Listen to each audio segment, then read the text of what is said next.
Biasanya apa sih yang suka bikin cowok-cowok tuh susah dapat pasangan? Pola pikirnya ya biasanya ya.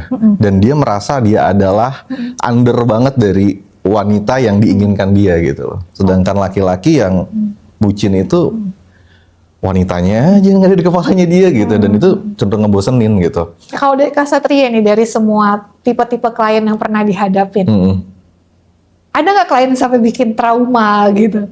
Kayak, wah nggak enak banget experience ya ketika dealing with this type of person. Halo, kembali lagi bersama saya Rifa Sanjati dari The Love Story di playlist Sundays with Expert. Nah, di episode kali ini aku udah ditemani oleh Kak Satria Utama. Halo Kak Zah. Halo. Ya, jadi Kak Satria ini seorang relationship coach ya Kak ya. Kayak boleh ceritain nggak sih relationship coach itu apa? Relationship coach itu apa ya? Menangani beberapa orang yang kemungkinan punya masalah tentang relationship.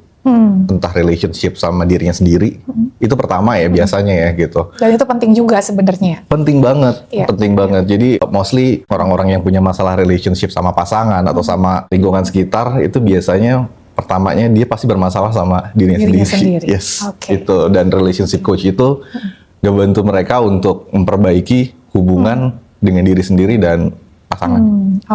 Bisa dengan pasangan dan orang-orang selain pasangan yang ada relationship sama kita gitu ya. Entah kayak di kantor, bisa pekerjaan, juga. iya. That's interesting. Nah, di episode yang kali ini yang kita akan bahas dengan Kak Satria ini sebenarnya lebih tips untuk para cowok sih mayoritas. Ya, karena aku tuh masih suka denger juga kan cerita-cerita dari cowok-cowok yang masih single. Salah satu alasan masih single tuh karena katanya susah dapat cewek gitu kan. Nah, sebelum sampai ke sana gitu kan. Tapi di satu sisi aku juga kenal cowok-cowok tuh yang kepedean. Yang kayak ngerasa gue bisa bikin semua cewek suka sama gue gitu. Mereka tuh penggemar lagu Dewa yang aku bisa membuat Risalah hati ya. Iya, itu jatuh cinta kepadaku walaupun kau tak cinta gitu. Ada cowok-cowok yang percaya itu banget gitu. Jadi kayak wah pede nih ngegas terus gitu kan. Nah, jadi sebenarnya gimana sih? Apakah memang benar bahwa yang namanya rasa suka itu bisa kita bangun dalam diri orang lain supaya dia suka sama kita? Ya, seperti yang dibilang sama si Risalah Hati itu, atau sebenarnya faktanya kayak gimana sih? Kebetulan di lagu Dewa tuh ada sambungannya ya. Gitu. Gimana dia bilang apa? Apa ya? Judulnya gue lupa ya gitu. Tapi di liriknya itu dia bilang cinta itu ruang dan waktu. That's right gitu. Untuk kayak first, orang kan nggak langsung cinta kan.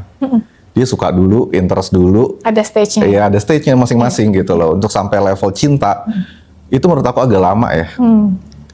Kebanyakan orang tuh ketika aku suka sama seseorang, terus gimana caranya aku pengen dapetin, itu tuh belum masuk di tahap cinta. Masih di tahap kayak penasaran, obsesi untuk pengen dapetin. Karena mungkin fisiknya masuk kriteria dia gitu loh. Lebih ke attraction dong ya?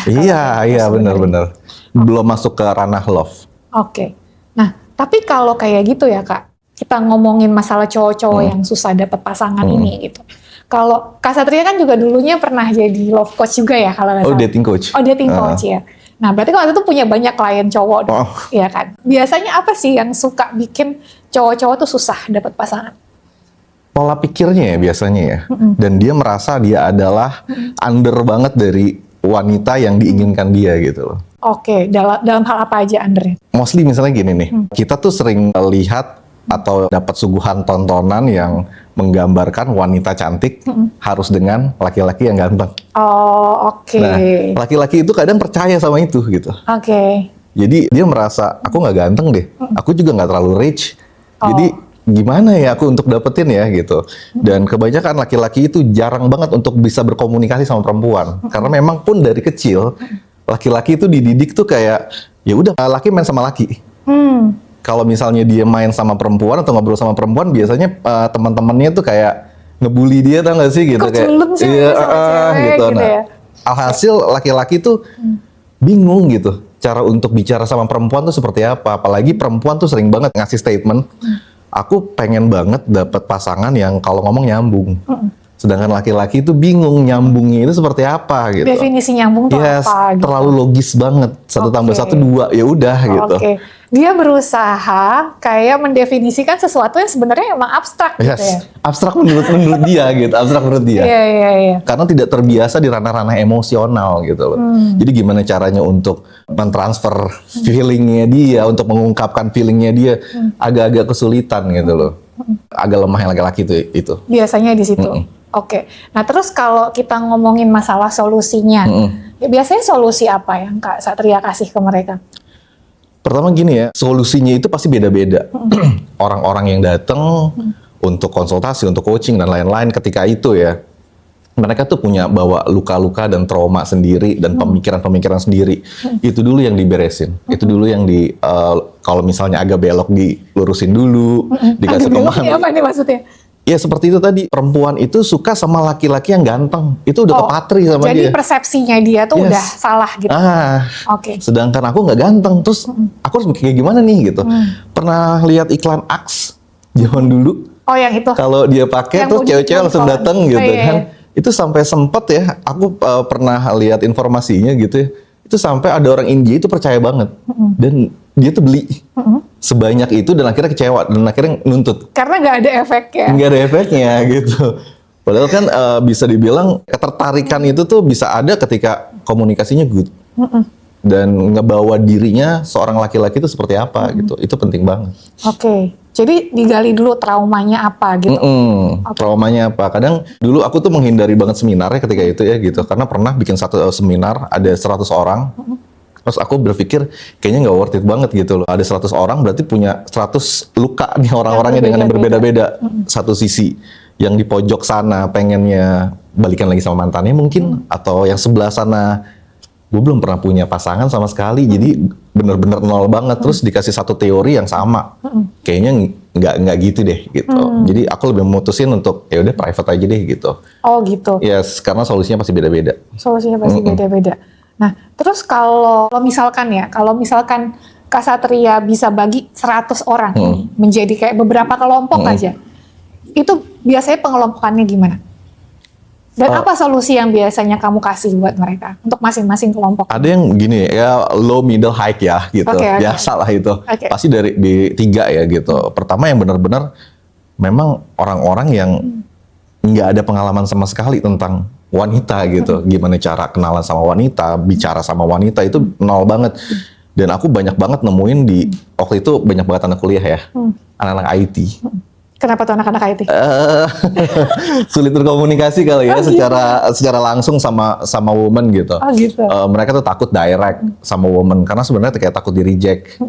Dan bagi laki-laki itu di reject tuh kayak, penghinaan banget gitu. Dan bikin mental gue pasti jatuh. Egonya juga ya? Yes, dan akhirnya berpikir aneh-aneh. Oh mungkin karena aku nggak ganteng kali, oh mungkin karena aku nggak rich kali gitu. Jadi wanita ini nggak mau gitu. Padahal nggak gitu juga. Padahal si wanita ini pasti berpikir ya, I don't know, gue nggak nyaman sama lo atau gue belum nyaman sama lo. Akhirnya si laki-laki itu udah nyerah aja gitu. Itu. Terus kedua yang middle, yang ya sedikit banyak udah ada lah ya, udah ada pengetahuan tentang approach woman, dating sama woman gitu. Tapi ya mereka punya trauma sendiri atau luka sendiri yang bikin mereka jadi persepsinya agak berubah gitu. Contohnya? Selingkuh, pernah diselingkuhin mungkin? Oh ceweknya yang selingkuh? Iya selingkuhin, banyak juga loh, banyak banget. Kadang bisa dibilang kalau menurut, ya ini mah riset kecilku aja ya gitu, kebanyakan malah perempuan. Dan lebih rapi. Lebih rapi. Kalau laki-laki selingkuh selalu ketahuan. Mungkin karena gini gak sih, karena yang lebih umum, orang tuh berpikir yang akan selingkuh adalah cowoknya. Sehingga ceweknya otomatis dari awal udah waspada gitu. Sehingga kemungkinan ketahuannya lebih gede. Ya gak sih? Mungkin kan cowok terlalu pede, ngerasa kayaknya enggak lah, cewek tuh gak selingkuh, kayak cewek tuh setia. Sehingga dia nyantai-nyantai aja, sehingga ketika ceweknya nunjukin gejala-gejala aneh, dia gak sadar. Laki-laki itu kadang kalau selingkuh, suka lupa gitu loh. Biasanya dia ngelakuin kebiasaan A. Nah perempuan ini peka banget sama pasangannya misalnya. Biasanya dia kayak gini, kenapa jadi sekarang kayak gini? Nah laki-laki tuh nggak bisa konsisten di situ, tau gak sih? Jadi mudah banget terendus. Sedangkan perempuan itu beda, dan stigmanya kebanyakan orang berpikir cheating itu sama dengan kontak fisik. Padahal sebenarnya nggak juga. Kan ada micro cheating segala macam gitu. Itu beneran ada. Laki-laki yang kadang terlalu bucin banget itu biasanya kena itu. Kenapa?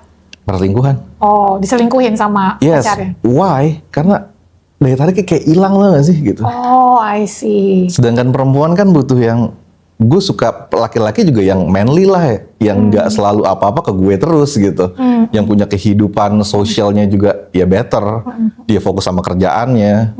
Sedangkan laki-laki yang bucin itu wanitanya aja yang ada di kepalanya dia gitu, dan itu cenderung ngebosenin gitu. Oke. Bisa dibilang ada lagi teori tentang kenapa perempuan itu suka banget sama bad boy. Karena nggak bisa Ini dari ditebak. zaman gue masih remaja Iya kan? tuh Karena ada teori itu. sulit ditebak. Sedangkan nice guy itu gampang banget ditebak. Itu dia tuh.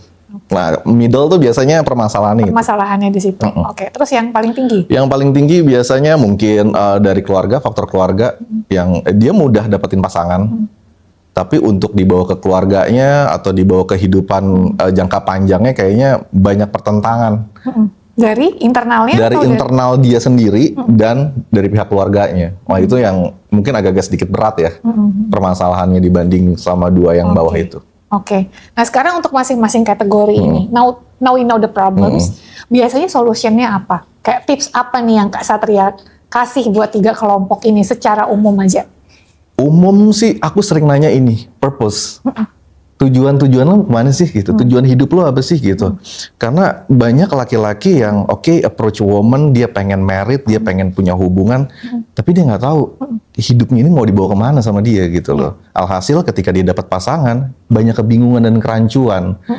Dan bikin luka jadinya di dalam hubungan itu. Entah perempuannya jadi kayak kecewa, dan laki-lakinya itu jadi desperate sendiri, karena dia nggak bisa nentuin arah hubungannya mau kemana. Seperti itu sih. Pertama, purpose-nya mau kemana purpose-nya. gitu. Terus? Basic lebih ke situ deh kayaknya. Oh ya? Yes.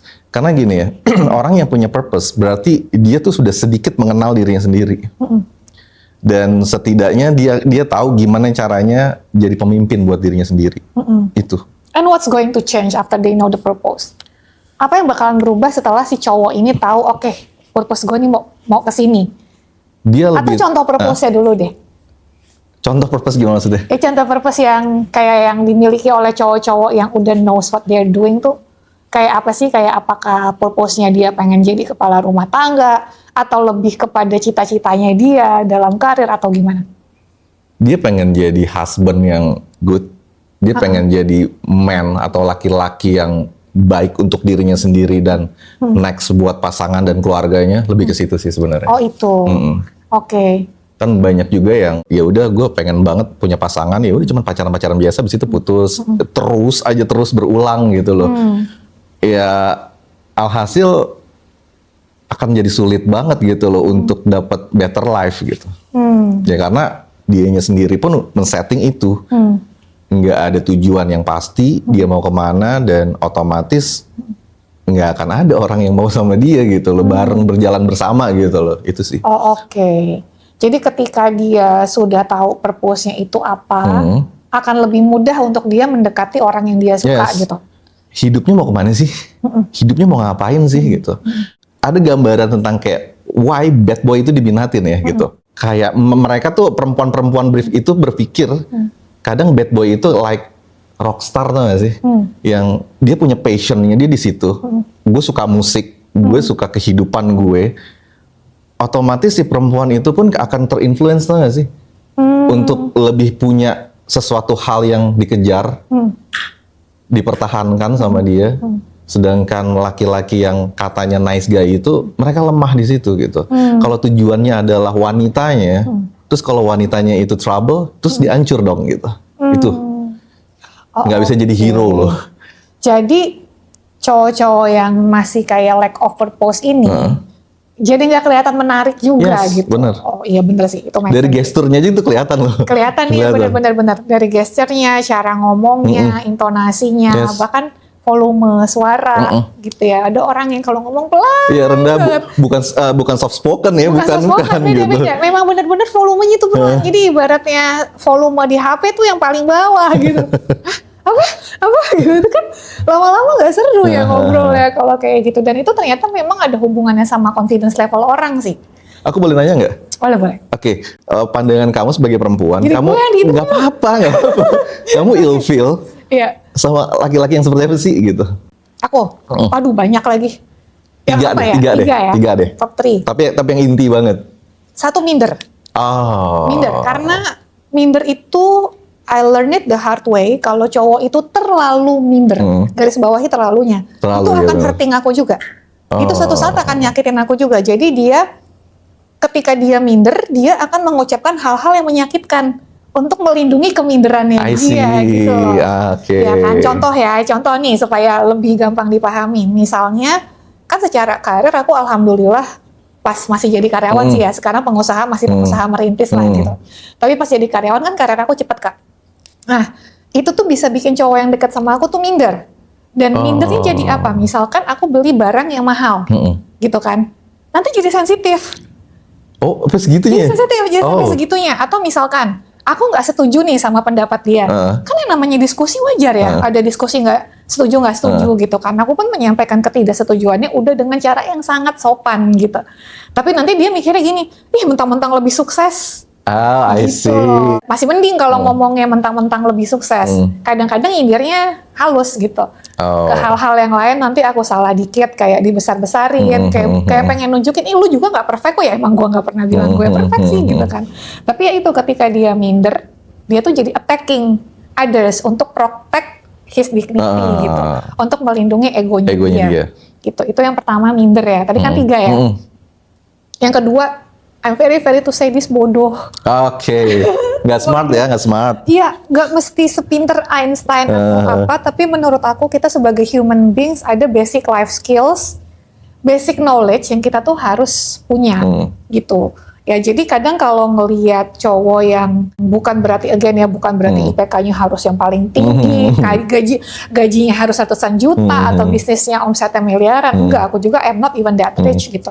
Tapi lebih kalau ngomong tuh jangan sampai nggak nyambung gitu loh. Dan nggak nyambung tuh bukan berarti dia harus ngerti semua topik aku ya. Kayak aku kan anak finance banget, ya wajar kalau orang anak kedokteran nggak ngerti finance seperti aku ngerti finance, itu wajar. Daya nalar itu loh.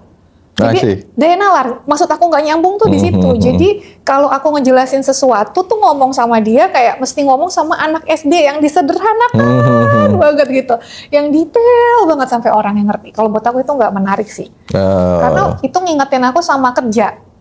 When I coach my team, ngerti gak sih? Kalau kerja wajar dong, kita sama tim kayak gitu ya, harus mengemong gitu kan, ngajarin sampai mereka ngerti, menyederhanakan bahasa sesuai tingkat kemampuannya. Masih baru lulus, nggak mungkin dong gue pakai bahasa yang sama dengan si level gitu misalnya. Tapi kalau sama pasangan mesti seperti itu juga, honestly itu tidak menarik sih gitu. Itu yang bikin ilfeel. Terus yang ketiga.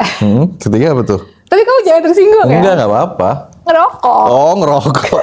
Karena menurut aku merokok itu dia tidak cinta sama dirinya sendiri. Gitu kan. Nanti kan dia jadi lawan sakit. Dan kalau menurut aku jadi kayak berpikiran nanti kalau dia ngerokok bisa hurting himself, hurting me. Kalau berumah tangga hurting the kids gitu kan. Gitu sih. Jadi kayak aku berpikir kalau aku sih 3 hal itu. Kalau yang lain-lainnya kayak ya kalau hal-hal yang bare minimum banget ya, kayak misalkan selingkuh KDRT itu pasti baik gitu kan. Tapi di luar itu yang mungkin buat orang lain kayak masih acceptable, tapi buat aku tuh enggak ya. 3 hal itu sih. Why did you ask tuh? Apa ya? Tuh kan sampai lupa dia kenapa nanya itu. Apa ya? Gue punya ini lagi loh, apa sih namanya, tentang masalah cowok yang under banget. Kenapa ya jadinya kayak independent woman itu sulit untuk dapat pasangan? Karena kayak banyak laki-laki yang takut untuk approach mereka karena berpikir 1 tambah 1 2 gitu. Kasian sih menurut gue gitu. Dan mispersepsi yang paling banyak mereka punya adalah kita itu maunya memimpin hubungan, padahal enggak. Karena gue udah capek mimpin di kantor. Makanya aku gak suka sama cowok yang kurang pinter kan. Karena jadi aku yang mesti ngelit dia nanti. Itu persepsi yang salah banget sih gitu. Jadi bukan berarti karena kita sudah terbiasa mimpin dalam hal pekerjaan, lantas pengen mengambil alih dalam relationship juga, sebenarnya enggak. Itu kayak udah stigma yang dari awal kalian udah kayak nyimpulin sendiri aja gitu. Nah, sometimes fokusku pun itu kepada laki-laki ya gitu. Jadi kayak lo nggak usah takut sama independent woman. Justru mereka butuh laki-laki yang bisa ngelit mereka gitu loh. Betul, betul. Tapi kebanyakan yang aku temuin gitu ya, laki-laki ini pun nggak bisa ngelit dirinya sendiri gitu. Jadi alhasil akan cari orang yang di bawah, di bawahnya dia gitu loh. Padahal kan kita kan bertumbuh bersama ya gitu. Betul. Jadi agak-agak gimana ya, ngomongnya agak-agak sensitif ya jadinya. Apa nih? Banyak berita tentang kayak perceraian dini banget gitu. Oh iya. Karena mostly banyak juga pasangan yang nggak setara. Ada yang terlalu di bawah banget. Ada yang hanya si laki-laki ini misalnya hanya fokus kepada face, jadi look-nya dia doang gitu. Tapi isinya nggak ada. Ternyata pas ngobrol nggak nyambung, nggak enjoy. Tapi dipaksain. Gitu. Tapi dipaksain demi untuk dapat look yang bagus gitu loh. Oke. Itu miris banget sumpah sih. Itu miris banget. Dan banyak juga laki-laki yang ngerasa, oke, gue nggak punya duit. Gue maksudnya nggak punya duit sini tuh keadaan keuangannya nggak stabil. Jadi mengkerdilkan diri yang seperti kamu bilang demi buat ngelindungin egonya dia, jadi kayak play victim loh gak sih? Iya, exactly itu. Aduh, itu sulit itu untuk dilurusin tuh sulit banget gitu. Susah kan? Iya, itu sulit banget. Karena orang yang suka playing victim itu tidak mengakui bahwa ada porsi yang salahnya dia. Ya. Kalau kita nggak ngaku itu salah, kita nggak akan berusaha cari solusinya dong, kan nggak salah. Iya, ya kan? benar. Ya, itu bahaya emang sih. Itu memang salah satu traits yang udah susah karena in order for us to fix something, kita harus ngakuin dulu itu emang rusak. Terus dan orang nggak mau nyebut diri dia tuh broken kan masalahnya. Iya. Benar banget. Kesannya kayak aduh, kayaknya gue small banget gitu kan. Demi untuk nutupin smallnya ya udah akhirnya gue manipulasi sedikit deh biar nggak terlalu kelihatan banget gitu. Itu sih. Betul. Oke. Menyedihkan. Terus apa lagi Kak yang bisa dilakukan sama para cowok-cowok yang nonton podcast ini? Belajar bicara deh. Belajar komunikasi yang bener deh. Oke. Verbal atau tulisan atau dua-duanya? Untuk bikin satu komunikasi yang baik, pertama tuh kita harus bisa bikin komunikasi yang baik sama diri sendiri. Habis itu kita bisa open komunikasi yang good sama publik, sama orang lain. Nah biasanya banyak banget laki-laki yang, nggak hanya laki-laki sih, banyak perempuan juga sih ya gitu. Yang punya luka, yang punya trauma, masih belum selesai, akhirnya dia ngelakuin bad communication sama dirinya sendiri dengan cara sering ngutuk dirinya sendiri, sering underestimate dirinya sendiri. Alhasil ketika dating atau dia suka sama lawan jenisnya, mereka tuh kebingungan untuk ngebangun satu komunikasi yang bagus. Alhasil juga jadi kayak merusak atau menyusahkan diri mereka sendiri gitu loh. Makanya gue selalu nekenin banget, kalau lo mau dapat pasangan yang good, lo harus bisa komunikasi yang baik. Pertama, lo harus bisa komunikasi sama diri lo sendiri. Nyelesain semua permasalahan luka lo, masa lalu gitu. Itu dulu sih sebenarnya. Oke. Dan gaya komunikasi wanita itu kan agak-agak beda ya. Laki-laki kan lebih direct, sedangkan wanita tuh agak indirect. Dan mereka tuh harus paham itu sih. Jadi harus belajar berkomunikasi secara indirect gitu. Sebenarnya nggak kayak gitu sih. Maksudnya kayak sedikit paham lah ya gitu. Maksudnya apa? Gitu. Karena contohnya. Banyak konten bilang gini ya gitu. Kan laki-laki bukan dukun, bukan cenayang. Iya. Nggak kayak gitu. Suatu hari kalian menikah, itu akan keluar terus loh gitu. Si komunikasi indirectnya itu akan keluar loh gitu. Kalau mau bikin satu hubungan yang bagus, ya laki-laki pun harus belajar. Sedangkan dan wanita pun juga harus belajar ya. Komunikasi direct itu seperti apa. Kadang kan wanita kan pengen direct itu mungkin gengsi. Pengen bilang aku sayang sama kamu, dia muter gitu. Sedangkan laki-laki tuh kadang bingung. Tapi nggak harus nyerah dengan bingung terus, enggak, itu bisa dipelajarin kok gitu. Betul. Itu sih. Dan emang apalagi di Indonesia ini kan memang budaya nggak enakannya tinggi banget, dan itu menyebalkan sih, menyebalkan banget. Nah, jadi waktu aku kerja di salah satu startup di Jakarta ya, itu kan CEO-nya orang Jerman, ya kan, dia bilang nih, aku nggak pernah lihat ya survei yang dia bilang, tapi dia bilang kemarin gue baca survei katanya soal budaya komunikasi antar negara. Nah, yang budaya komunikasinya paling direct, paling belak-belakan to the point kalau ngomong adalah orang Jerman, dia bilang which is himself gitu kan, dia orang Jerman. Sedangkan yang sebelah kiri yang paling gak enak kan itu orang Indonesia. Gitu, dia bilang itulah kenapa dia ngerasa mimpin tim dia di Indonesia ini challenging gitu loh. Karena ketika orang Jerman yang belak-belakan terbiasa berkomunikasi sama orang Indonesia yang menganggap itu tidak sopan gitu loh. Ya kan, kita kan suka gitu kan, kita ngerasa kalau misalkan terlalu jujur, terlalu terus terang, nanti dianggapnya nggak sopan gitu kan, jadi nggak enak deh. Jadi kita ngomongnya tuh muter-muter hanya untuk menyampaikan satu poin gitu kan. Padahal masih di ranah profesional ya. Padahal masih di ranah profesional, bayangin di kantor aja bisa begitu, yang harusnya profesional, yang harusnya kita berkomunikasi secara terbuka adalah bagian dari gaji gitu kan, orang masih bisa begitu. Apalagi di rumah tangga yang nggak ada aturan formalnya gitu kan. Nah itu sih, jadi aku juga kebayang sih, dari situ juga aku kepikiran, iya juga ya orang Indonesia tuh kenapa suka nggak to the point gitu. Bahkan kalau sama orang Indonesia ya, mungkin di negara lain juga ada, aku nggak tahu juga, tapi kita ngomongin Indonesia aja ya. Diem, nggak pernah komplain, bukan berarti nggak ada masalah. Itu bahaya banget, karena sering kali terjadi karyawan tiba-tiba resign, padahal nggak pernah ngeluh, yang ngeluh malah nggak resign. Mau resign, tapi nggak resign gitu. Tapi justru yang diem, nggak pernah bilang apa-apa, tiba-tiba resign. Ternyata selama ini dia nyimpan banyak masalah yang tidak dikomunikasikan gitu. Itu indirect yang paling parah tuh kan seperti itu. Bener-bener nggak mengkomunikasikan what they feel inside gitu. Dan ternyata kalau aku ngobrol sama konselor pernikahan, terapis, itu juga sama kayak gitu. Jadi dia sebenarnya nggak suka suaminya kayak gimana, dia nggak suka suaminya melakukan apa, tapi dia nggak pernah bilang gitu. Atau kalaupun bilang ya tadi pakai cara indirect yang nyindirnya tuh halus-halus, muter-muter. Kalau teman-teman belum kebayang ya, contoh paling sederhananya gini, cewek ini pengen dibeliin sesuatu, tapi nggak mau minta, bilang terus terang. Nanti bilangnya gini, itu bajunya bagus ya, kita sebenarnya minta beliin, gitu loh contohnya, ya kan. Tapi kan nggak semua orang mau bener-bener mikirin itu artinya apa ya, kan cuma bilang bagus, nggak minta beliin, iya gak sih? Mungkin cowok mikirnya kayak gitu kan. Aku juga ketemu klien agak kayak gitu ya, tapi ini klienku perempuan ya. Ketika klienku direct, suaminya sakit hati. Ya. Oh itu, aduh, kemauan menyedihkan banget ya gitu. Ya karena si suaminya juga dibesarkan di budaya Indonesia yang indirect gitu loh. Benar. Iya kan, jadi makanya setuju. Memang serba salah gitu kalau misalkan mau mengubah direct tapi culture-nya masih seperti ini gitu kan. Tapi indirect juga memang banyak banget room atas miscommunication-nya gitu. Contoh yang aku kasih kan contoh gampang kan. Tapi yang lain-lain kan banyak juga yang susah. Misalkan marah-marah nih gitu, tiba-tiba sensitif gitu, tiba-tiba mempermasalahkan rumah berantakan. Padahal sebenarnya masalahnya bukan rumah berantakan. Misalkan dia nggak suka karena suaminya nih lagi jarang pulang gitu, sering lembur, tapi nggak nyebutin masalahnya lembur gitu. Yang dipermasalahin apanya, kayak berantakan, kayak naruh baju di mana, gitu kan. Itu kan nggak menyelesaikan masalahnya, dan belum tentu si suaminya itu tahu, oh masalahnya dia tuh pengen ditemenin gitu, tapi nggak dibilang. Jadi akhirnya suaminya nebak-nebak, salah gue tuh apa, kan nggak selesai masalahnya jadinya.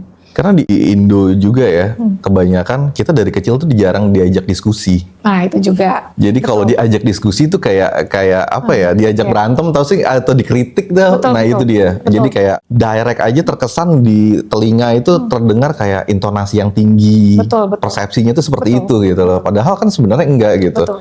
Kita bisa ngomong to the point, tapi dengan intonasi yang ya udah santai aja gitu. Lebih enak diterima mestinya ya gitu. Karena kita tidak terbiasa dengan sistem direct, jadinya kritik ini. Betul. Jadi kita nggak boleh menganggap semua masukan tuh sebagai serangan. Benar. Ya. Dan kalau aku sih selalu ngelihat ya, aku sih ngerti dikasih masukan tuh nggak enak, nggak akan pernah enak ya kayaknya. Ya nggak enak. Tapi ibaratnya obat kan nggak enak, bukan berarti nggak mesti ditelan gitu kan. If it's good for us, then why not? Nah, tapi kalau menurut aku cara ngebeda ini adalah lihat niatnya, kerasa. Niat orang tuh kerasa, walaupun kita nggak bisa baca pikiran orang. Dia tuh kayak ngasih nasehat itu demi kepentingan dia atau demi kepentingan aku. Aku tuh selalu ngebedainnya di situ. Kalau misalkan dia ngasih nasehat itu memang untuk kepentingan aku, berarti memang dia peduli. Oke, aku masih kayak bisa terbuka. Tapi banyak juga orang ngasih masukan, kritik, itu tuh yang sebenarnya semuanya tuh demi berbalik lagi ke diri dia gitu. Nah kalau yang kayak gitu, dari aku nggak suka terlalu nanggepin sih. Karena at the end nanti, kalau orang yang kayak gitu sekali diturutin, nanti dia akan selalu berusaha ngatur kita terus-terusan gitu. Jadi either their way or highway gitu. Jadi kalau gak ngikutin cara dia, berarti semuanya tuh salah gitu. Dari cara kita ngomong nanti lama-lama, kapan kita boleh chat dia, kapan kita nggak boleh chat dia. Ada loh orang yang kayak gitu. Benar. Sampai segitunya banget, itu nggak enak banget sih. Jadi kalau orang yang kayak gitu bener-bener nggak punya room for discussion, jadinya itu bukan discussion kalau dia tuh. Dia tuh direct communication-nya controlling, bukan bener-bener kayak collaboration, kita co-living sama mereka gitu. Oke. Kalau dari Kak Satria nih, dari semua tipe-tipe klien yang pernah dihadapin, ada nggak klien sampai bikin trauma gitu? Kayak, wah nggak enak banget experience ya ketika dealing with this type of person. Dia punya kepribadian ganda. Ada? Oh, ada. Wah, kirain cuma di film-film. Iya benar. Itu ada banget. Jadi pas lagi coaching, dia mulai berubah. Mulai mainin, dia kan ada jenggotnya gitu kan. Dia mulai mainin jenggotnya dan kayak intonasi suaranya agak-agak berubah. Iya. Sampai suaranya berubah? Mungkin dari yang datar agak-agak tinggi. Oke. Gitu. Udah ngomong aja jelas aja di situ. Udah mungkin sekitar berapa menit doang gitu loh. Terus diem gitu. Oh kenapa nih gitu. Habis itu mungkin dia kembali lagi ya. Terus dia bilang gitu. Oh itu another side gua gitu. Wow. Terus gue penasaran gitu. Kenapa kok bisa sampai kayak gitu gitu. Dia mikir oh karena dia menamakan dirinya kan kayak namanya siapa ya, pisaunya Rambo tuh apa ya gitu namanya gitu. Kenapa jadi, pisau itu ya yang dinamain gitu kan. Sisi satu lagi itu punya nama? Iya punya nama. Terus dia cerita ternyata ibu bapaknya itu pernah sering berantem itu di depan matanya dia gitu ketika dia kecil. Bapaknya megang pisau, bapaknya megang kursi, ibunya megang pisau. Jadi kursinya tuh buat melindungi diri dari pisaunya. Si bapak tuh kayak bertahan lah gitu. Itu kerepetisi terus mungkin sama dia ya gitu. Akhirnya jadi itu. Akhirnya aku putus kontrak karena itu bukan ranahku gitu. Dan aku agak ngeri. Dialihin aja ke psikiater. Iya ke psikiater. Oke. Ngerinya kenapa Kak? Itu bukan ranahku ya gitu. Oh lebih kayak karena bukan ranah kamu. Iya karena itu bukan ranahku juga dan apa ya. Oh itu nekat orangnya. Kalau itunya udah datang satu sisinya udah datang tuh nekat. Jadi itu ada cowok dan cewek juga. Itu dua gitu. Aku dapet ya, makanya aku gak trauma. Jadi biasanya kalau aku dapet klien, aku preview dulu sama dia gitu. Aku tanya ini itu, bla bla bla segala macem sampai aku oke, baru aku ambil. Itu sih. Nah, dulu kan kamu tuh dating coach ya. Sekarang jadi relationship coach. Kenapa ada shifting nggak? Ternyata relationship coach itu lebih luas dari dating ya. Dating itu lebih ke how to get. Entah man, woman gitu. Sedangkan di relationship itu udah pasti ada dating ya. Dan aku lebih suka yang dramatis aja sih. Dramatis. Kalau dating ya cuma gitu-gitu aja. Standar lah. Kalau relationship lebih dramatis, lebih kompleks. Aku lebih suka sih itu. Jadi lebih seru gitu. Lebih seru. Aduh. Dan itu man, woman gitu kan. Sedangkan dating ketika itu aku banyak laki-laki. 80% aku laki-laki. Jarang buat perempuan, jarang. Itu sukses rate-nya berapa persen Kak? 100%. Oh really? Kan tergantung dia. Aku cuma ngarahin kan. Kalau misalnya gagal, ya itu urusannya dia, salah dia bukan salah aku dong. Tapi aku masih belum dapat jawabannya kan kamu bilang sukses rate-nya 100%. Tapi apa yang kamu share ke mereka yang terus segitu ampuhnya gitu? Apa cuma dua hal yang tadi kamu contoh misalnya, ketika dia gagal, ketika dia nggak dapat pasangan, ketika aku jadi dating coach ya, setidaknya dia dapat dirinya sendiri. Dan itu lebih mahal dibanding dia dapat pasangan. Next, itu bisa dipakai sama dia untuk dapetin yang lebih baik. Oh gitu. Aku sering nanya sama, pas di dating ya, aku sering di relationship juga. Kamu mau relationship style seperti apa gitu? Itu penting banget. Gitu.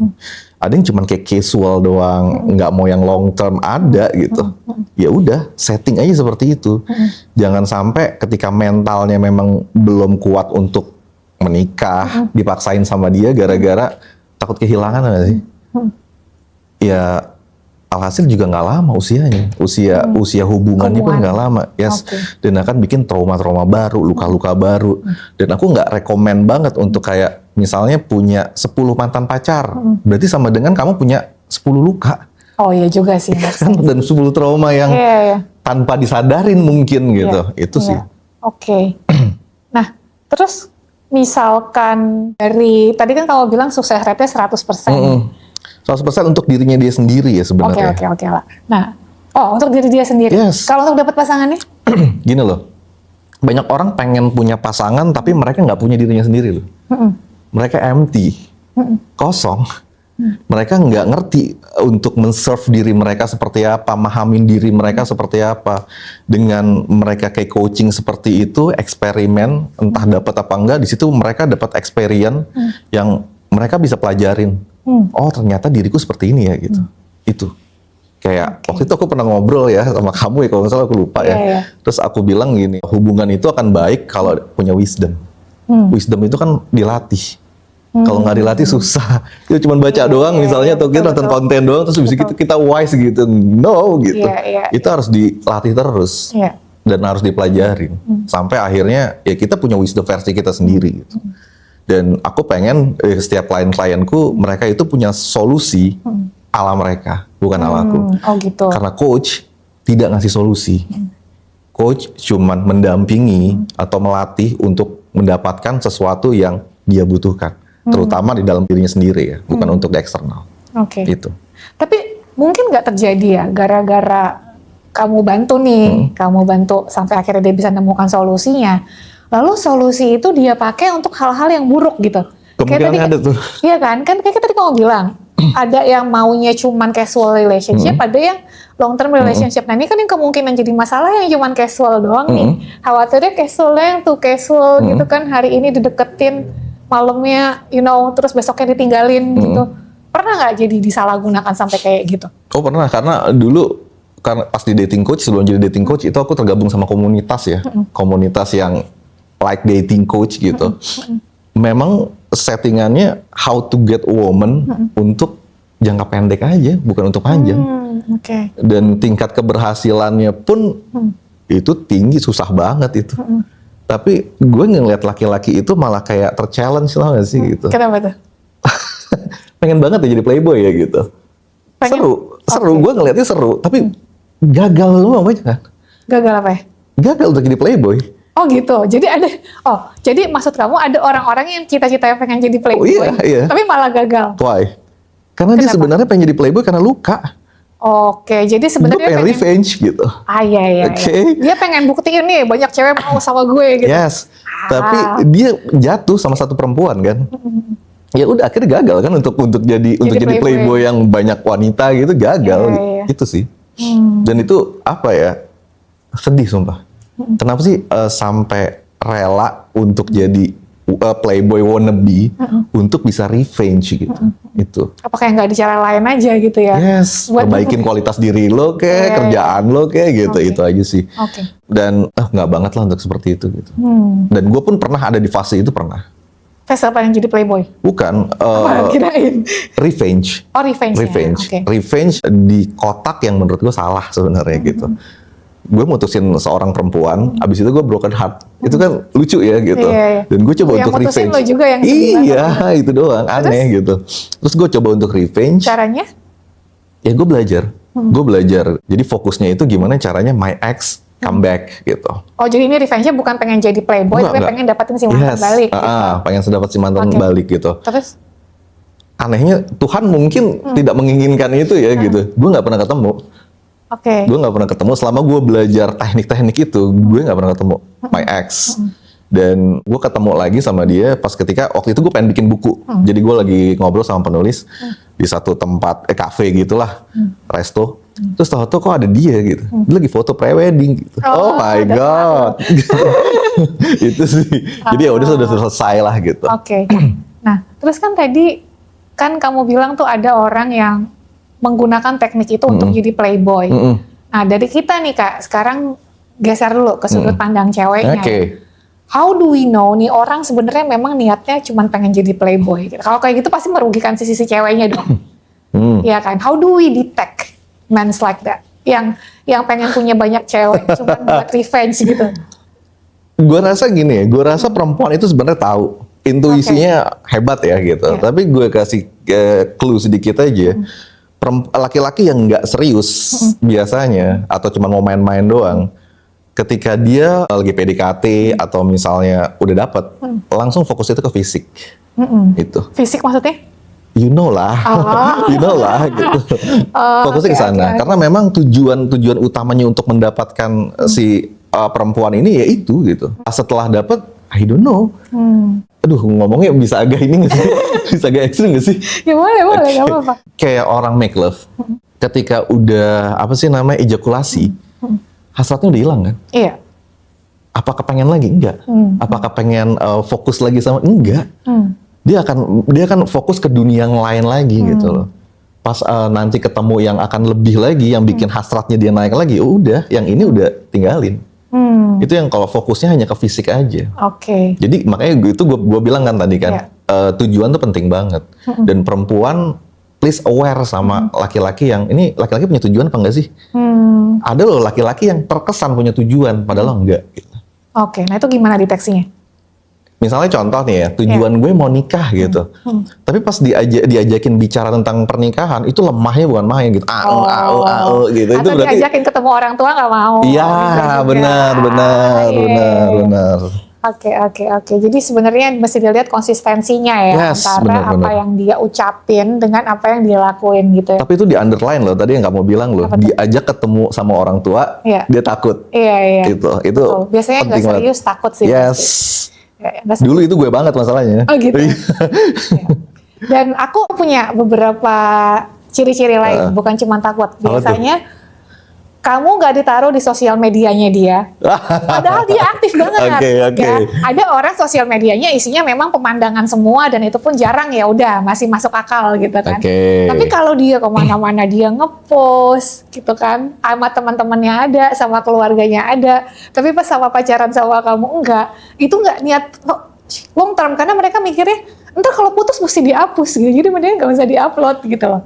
Jadi belum apa-apa si cowok ini udah berpikiran memang melihat kita tuh cuman temporary stop aja gitu, sehingga nggak perlu dimasukin ke sosial media ya dia gitu. Nah disinilah perempuan itu juga harus peduli sama ini ya. Lo diposting di sosial medianya dia atau enggak, itu nggak jaminan dia serius sama lo. Sebenarnya betul. Tapi kalau gini, kita diposting belum tentu serius.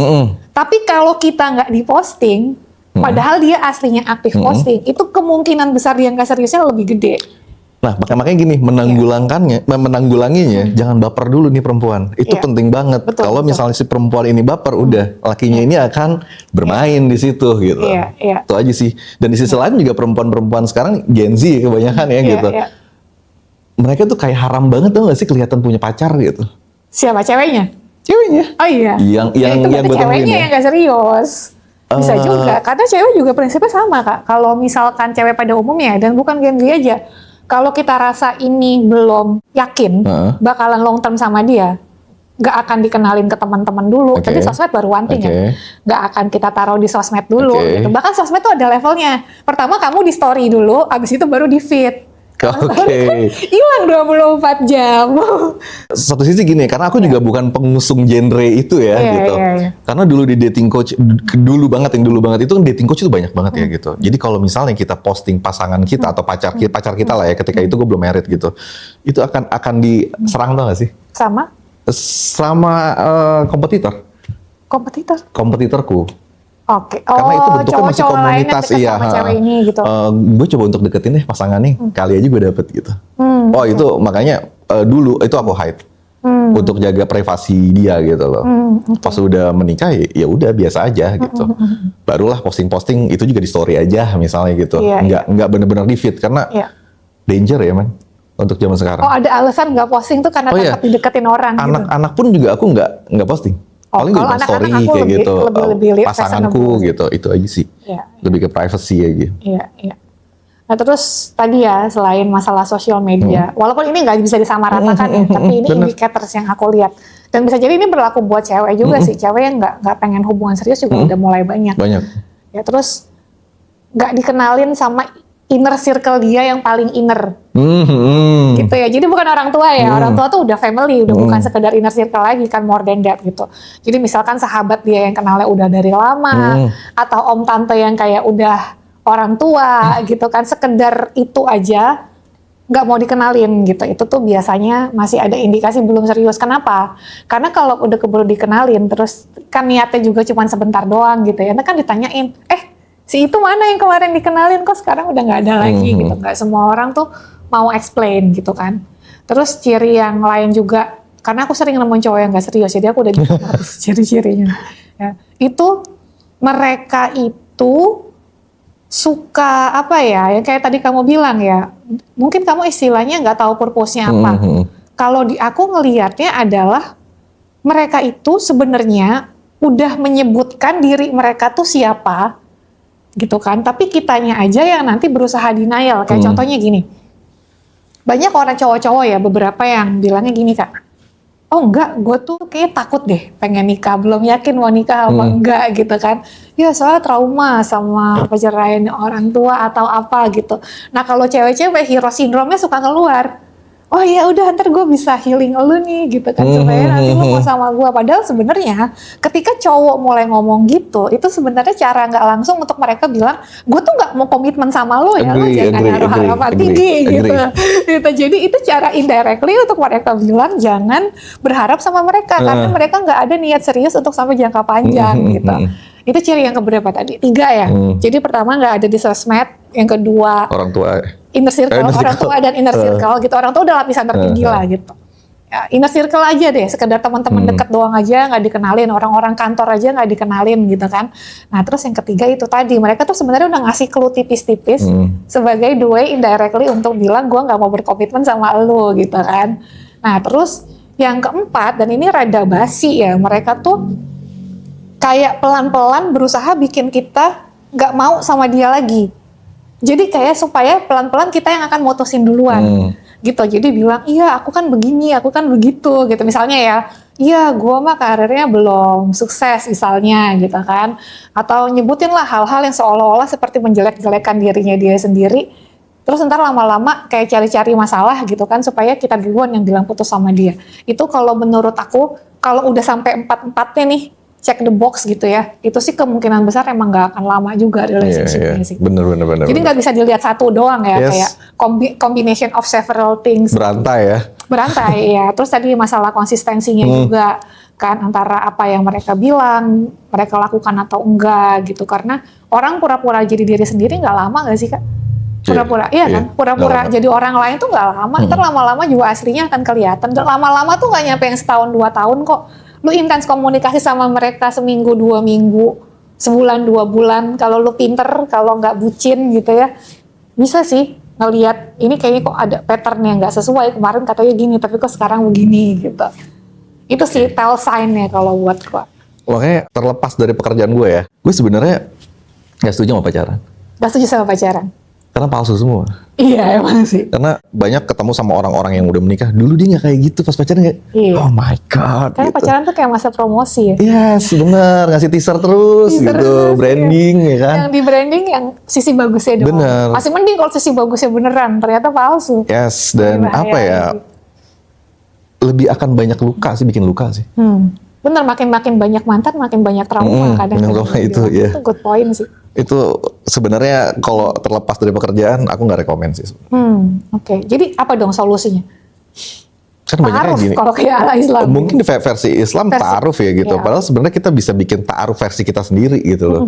Kayak misalnya aku suka sama seorang perempuan ya, aku bisa tanya-tanya dulu kan tanpa harus pacaran kan gitu. Iya, saling mengenal aja. Saling mengenal itu bisa lah. Oh ya chatting bareng lah pas segala macam. Ya udah nggak ada status dulu sampai gue yakin nih sama dia nih gitu. Kayaknya gue ini the one and only nih, gue suka nih sama dia nih gitu. Ya udah gitu. Dan dia punya visi misi yang bagus dan cocok sama gue misalnya. Ya udah, go ahead mau nikah silakan gitu. Daripada buang-buang waktu pacaran. Betul. Tapi jujur ya, pertama kali aku dengar konsep ta'aruf gue kaget loh. Kan pakai CV ya. Itu gue ketawain loh.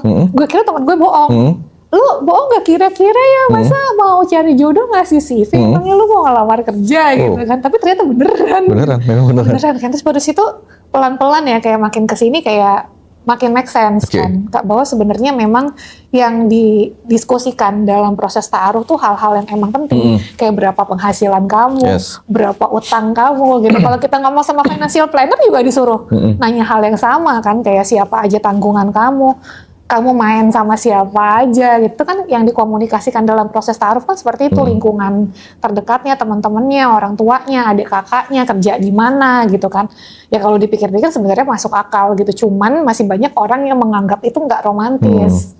Prosesnya kayak interview jadi kayak terlalu transaksional ya. Terlalu transaksional, exactly. Baru itu tadi gue mau bilang tuh, banyak orang yang ngerasa proses kayak gitu terlalu transaksional, nggak ada emotional touch-nya sama sekali gitu kan. Aku jadi inget juga ya ngomongin masalah ini. Kalau menurut lu ya Kak, kenapa peminat buat bisnis dating tuh kebanyakan cewek?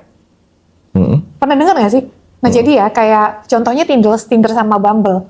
di awal mereka berdiri itu tuh mayoritas pengguna pertamanya tuh perempuan. Sekarang aja udah mulai balance ada. Walaupun sekarang masih banyakan ceweknya ya, tapi nggak terlalu timpang gitu. Nah, ketika The Love Story ini jalan, kita bikin event blind date gitu ya.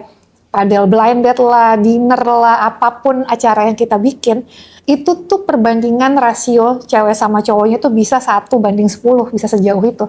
Cowoknya 1, ceweknya 10 gitu.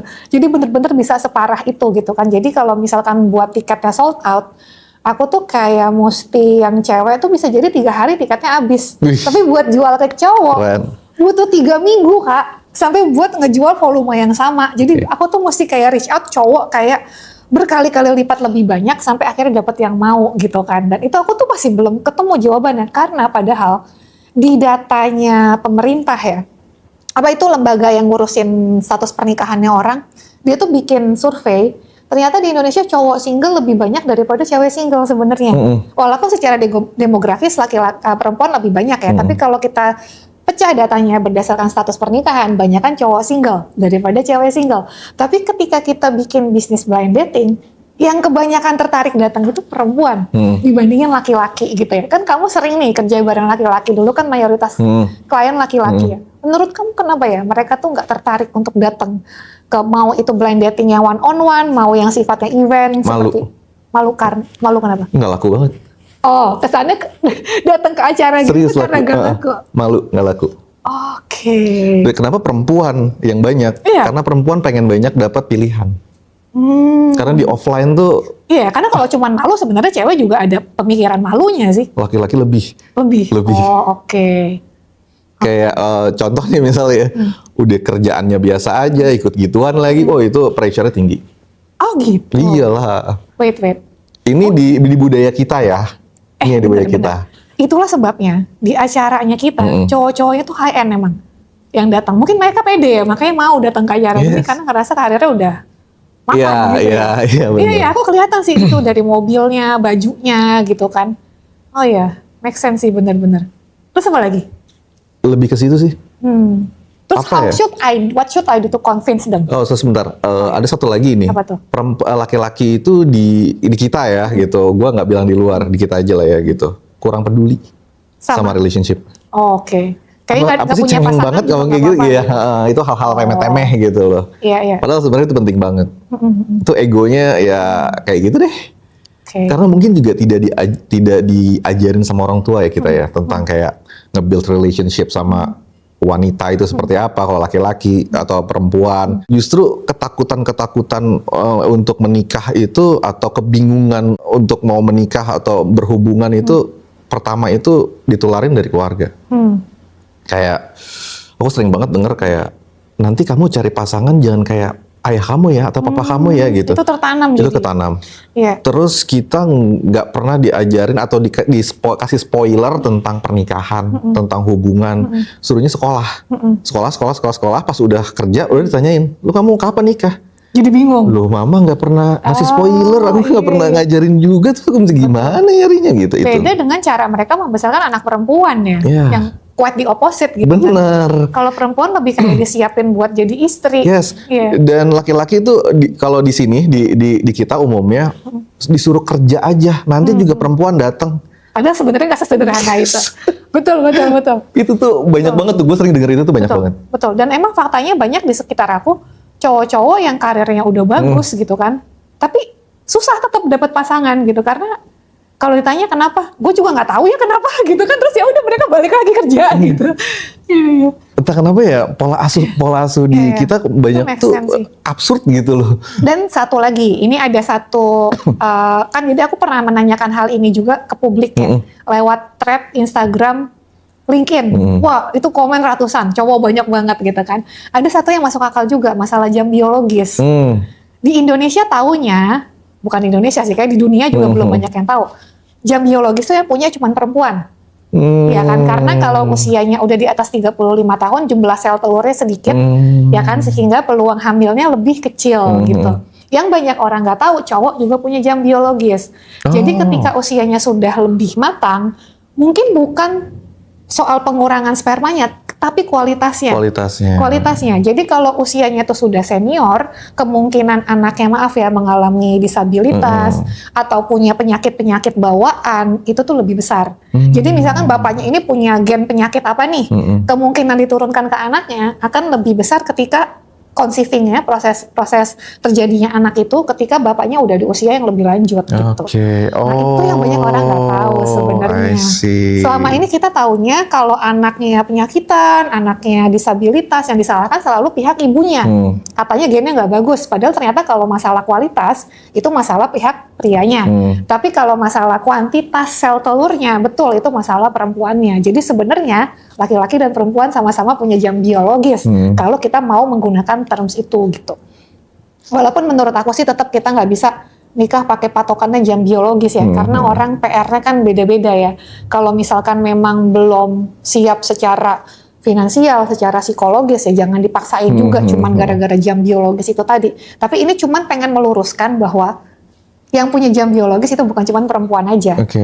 Gitu sih, dan itu yang banyak orang belum tahu padahal penelitiannya udah ada. Ini penelitiannya aku taruh di deskripsi video ini. Ya, nanti teman-teman bisa baca sendiri jurnal resminya. Ya, dan itu ya hopefully dengan lebih banyak yang tahu ya keinginan untuk menikahnya ketika sudah siap ya bisa berimbang lah antara cewek dan cowok kan. Ini kasihan juga peserta cewek gue banyak banget nyariin cowoknya gue susah gitu. Terus tadi gini, tadi aku dengar tentang masalah gini ya, takut banget menikah dengan orang yang salah gitu. Saya sempat dengar dikit gitu.